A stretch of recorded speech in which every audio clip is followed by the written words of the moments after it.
Hey everyone, welcome back. Today we're going to do a deep dive into something pretty interesting. It all started with some comments Vivek Ramaswamy made about the H-1B visa program. Oh, yeah.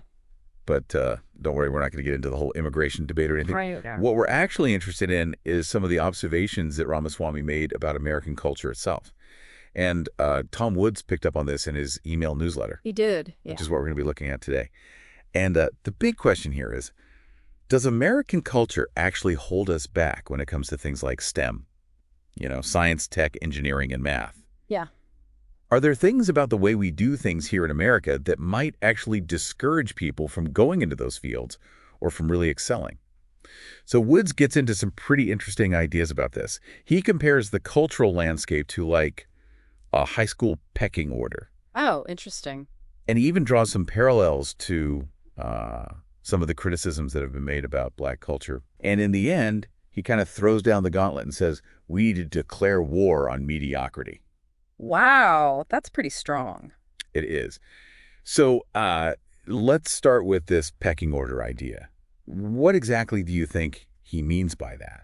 And how does that connect to STEM? Well, I think what Ramaswamy's getting at least as Woods interprets it, is that we have this culture that often values popularity more than it values smarts. And that can end up discouraging kids who are really bright from, really pursuing those talents. Yeah. Think about all those 90s sitcoms. Oh, yeah. Like you always had the prom queen. Yeah. And she was always way more popular than like the mathlete. You never saw the mathlete winning prom king or anything like that. Right. And the characters who were seen as cool, like think Corey Matthews from Boy Meets World. Yeah. They were always kind of the average guys. And the nerdy characters, the Screeches and the Steve Urkels, Oh, yeah. they were kind of the joke. They were always the butt of the joke. Yeah. So do you think, those are kind of old examples, right? Right. Do you think that's still true today? Culture changes. Well, that's a good point. I think, things have evolved, but I wonder if there's still sort of this underlying message that we send to kids, even if it's subtle. This idea that being really smart isn't as important as being popular or being good at sports or whatever. Right. Woods actually mentioned some anecdotal evidence from back in the 90s. He knew some immigrant parents who wouldn't even let their kids watch those shows. Really? Yeah. They were worried that those shows were promoting mediocrity. Wow, that's pretty hardcore. Yeah, they were pretty serious about it. But, it does make you think about the messages that we're sending, right? Like, even if it's not intentional, what are we telling kids about what's important? Yeah, I think that's a really important point. Do we as a society really value intellectual achievement as much as we say we do? I think that's a question we all need to ask ourselves. Yeah. And this is where Woods brings up the comparison to Black culture, which is definitely a sensitive topic. Yeah. But he's not trying to be offensive or anything. He's just saying that there are some interesting parallels. There's this idea that in some segments of Black culture, kids who do really well in school get made fun of for acting white. Right. And Woods is saying that maybe there's a similar thing happening in white culture too, maybe not on the same scale, but this idea that being really into academics isn't cool. Yeah. It really makes you stop and think, doesn't it? Like, are there ways that we're all kind of contributing to these stereotypes without even realizing it? And do you think, do we see examples of this playing out in our own lives? Yeah. Like in our own communities? That's a good question. It's something we should all think about. I know Woods tells the story about how his own parents were immigrants. Yeah. And they were so worried about him getting sucked into this culture of mediocrity that they wouldn't let him watch certain TV shows. That's crazy. I know, right? But it shows you how strongly they felt about this. Yeah. And I think it's interesting, too, that this critique is coming from a conservative perspective. Like, you often hear conservatives criticizing different parts of American culture. Right. And Woods is basically saying, hey, we need to add this to the list. Yeah, that's a good point. I think it's good to remember that cultural critiques can come from anywhere. It doesn't have to be just one side of the political spectrum or whatever. Exactly. And in the end, Woods is really calling for all of us to step it up. Like, he wants us to declare war on mediocrity and really strive for excellence in everything we do. A pretty inspiring message, actually. It is. And he's not saying we have to be workaholics or anything like that. Right. He's just saying we should all be trying to be the best versions of ourselves. And he even talks about how he sets goals for himself every year to keep learning and growing. Yeah, he talks about how he's trying to get better at chess every year. Right. Like, it doesn't have to be something huge. It can be something small and personal. Yeah. But the point is to keep pushing yourself. I like that. I think it's something we can all relate to. Like, we all have areas where we could be pushing ourselves a little harder, right?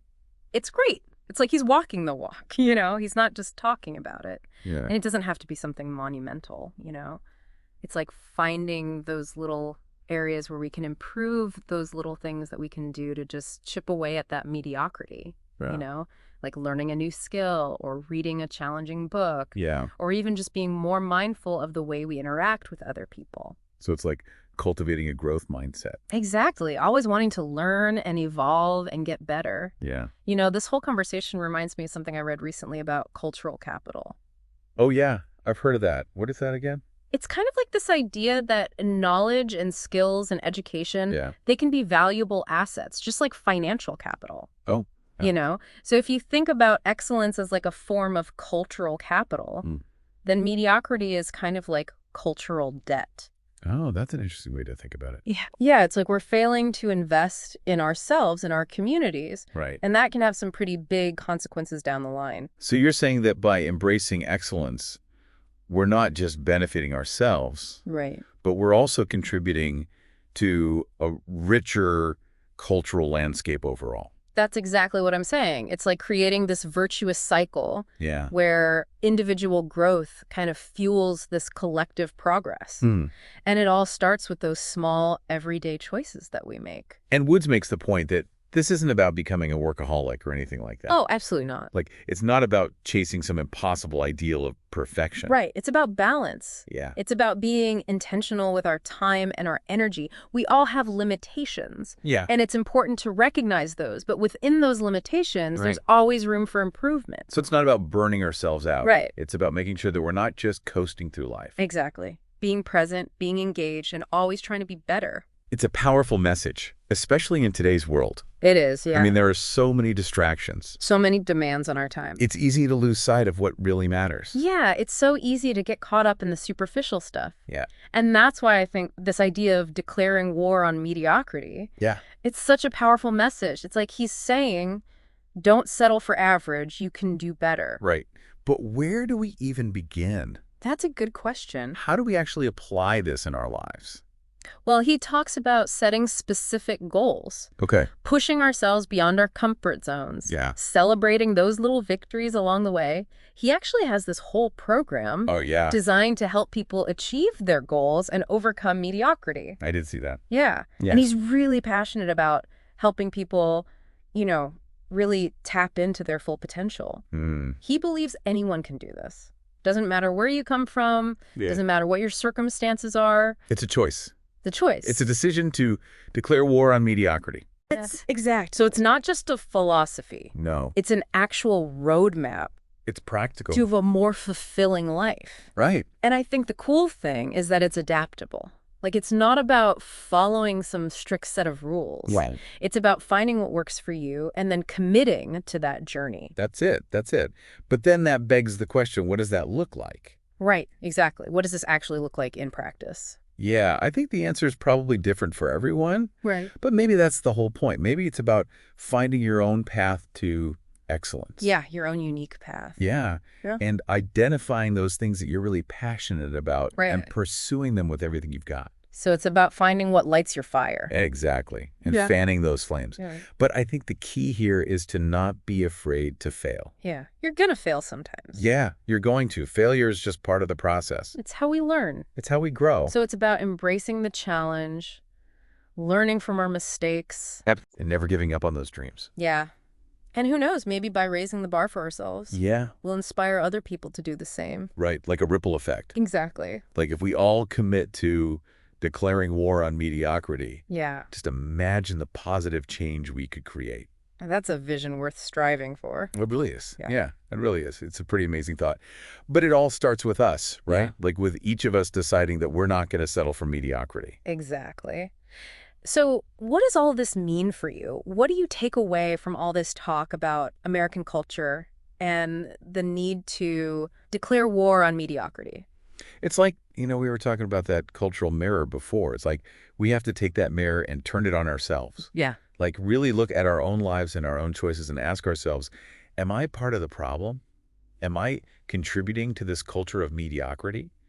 Or am I fighting against it? That's a great way to put it. It's about taking personal responsibility. And then once we've done that, we can ask ourselves, what can I do differently? How can I challenge mediocrity in my own little corner of the world? Yeah. And it doesn't have to be some big dramatic thing. It could be something small, like maybe instead of spending an hour scrolling through social media tonight, I'll pick up a book and actually learn something new. Exactly. Or maybe you'll sign up for that class you've been thinking about taking, or maybe you'll offer to mentor someone who's just starting out in their field. It's all about making those little choices. Uh, And those choices add up. They can really make a difference. And speaking of choices, Woods ends his newsletter with this really powerful call to action. He asks, what one thing could you do today to push yourself towards excellence? yeah, I love that question. It's so simple, but it really gets you thinking. It's a reminder that we don't have to wait for some perfect moment or some grand plan to start making changes. We can start right now, today. And it doesn't have to be anything huge or life-altering. It could be something small, something you know you can achieve. Yeah. But it has to be something that moves you in the right direction, something that pushes you towards growth and excellence. It could be something as simple as finally tackling that project you've been putting off, or maybe it's having that difficult conversation that you've been avoiding, or maybe it's just committing to being more present and engaged in your life. The important thing is to take action, to break free from that rut of mediocrity and say, I'm going to do better. You have the power to choose your own path. You can rise above the noise and create a life that's meaningful and fulfilling. So as we wrap up our deep dive today, we want to leave you with that same question. What one thing are you going to do today to declare war on mediocrity? We'd love to hear your answers, share your thoughts on social media, or send us an email. Let's keep this conversation going. And remember, you're not in this alone. We're all on this journey together.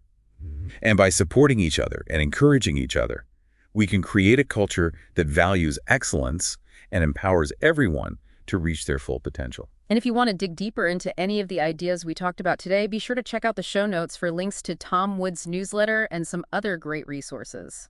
That's it for us today. Thanks for joining us for another deep dive. We'll be back soon with more fascinating ideas and thought-provoking conversations. Until then, keep learning, keep growing, and keep striving for greatness.